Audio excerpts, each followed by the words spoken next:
Tanto en México como en Oaxaca he tomado clases en talleres diversos de narrativa porque es algo que me interesa mucho. He colaborado en algunos talleres, he publicado algunos libros en el periódico Noticias de Oaxaca.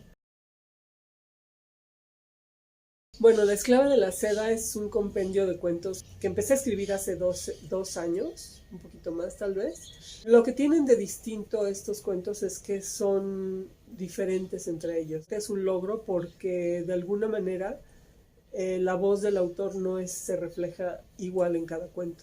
Cuando ya tenía yo la colección de cuentos terminada, empecé a pensar qué tal sería si aparte de las letras hubiera una imagen que representara cada cuento.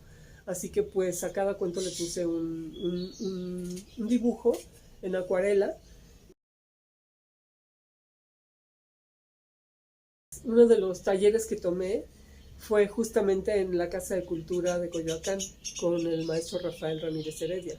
En ese taller aprendí muchísimo porque era un maestro muy exigente también y pues fueron las primeras cosas que escribí ya con un poco más de seriedad. Ese taller en Coyoacán era muy simpático, muy divertido, inclusive hubo una vez en que el maestro nos llevó a tomar la clase a una cantina, a la Guadalupana, ahí en Coyoacán, así que fue pues de las experiencias más bonitas que he tenido con los talleres de narrativa. Siempre me ha gustado leer mucho, es una de mis pasiones la lectura y pues sobre todo la novela histórica y autores, bueno, mis autores favoritos los tengo siempre en la cabecera, son los que me guían. Pero una cosa que he aprendido a través de escribir es ver más allá de las letras, a ver qué me quiere decir el autor, cuál ha sido la vida de ese autor. Así que, pues no nada más es leer el libro, es también entender por qué ese libro se escribió. Y a mí lo único que me gustaría es que sean críticos y que pudieran decir, bueno, yo leí un libro en donde las cosas que suceden son interesantes, son diferentes, está bien escrito, o sea, que sea crítico el lector.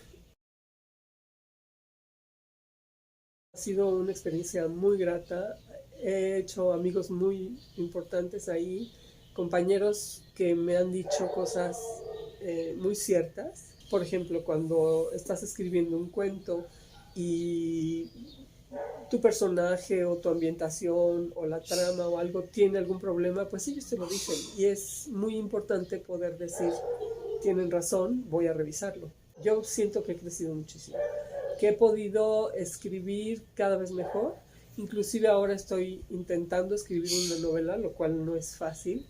Me está costando muchísimo trabajo porque no es lo mismo escribir un cuento que una novela. El cuento es para leerse de una sentada, digamos, y la novela pues uno es como una madeja de hilo que hay que ir desenredando y que tiene uno que sacar la trama, el personaje, otra situación, es mucho más complicado. Dentro del colectivo tenemos esa oportunidad de publicar y es una manera de lanzarse hacia adelante, porque en otros lugares pues no publicas, te leen tus mismos compañeros y ya. La esclava de la seda tiene 12 cuentos, dos de ellos son de corte histórico, con ficción por supuesto. Hay tres cuentos que hablan un poco de mi autobiografía. Hay un cuento feminista, de corte feminista, que se publicó en una revista aquí en Oaxaca, en una revista virtual. Hay otro cuento de un personaje que viaja del norte del país hacia el sur y pues le suceden cosas. Vaya, son diferentes todos. Inclusive hay un cuento, el último, que es de un niño que elabora alebrijes. Es algo que me gusta mucho de aquí de Oaxaca. Para mí el gusto de escribir y el gusto de leer es algo que se tiene que tener toda la vida y no tienes una edad límite para hacerlo. Puedes empezar a leer, escribir desde a la edad que quieras. Y si puedes escribir y que alguien lea tu trabajo, pues qué más gusto, ¿no? Qué más premio te puede tocar.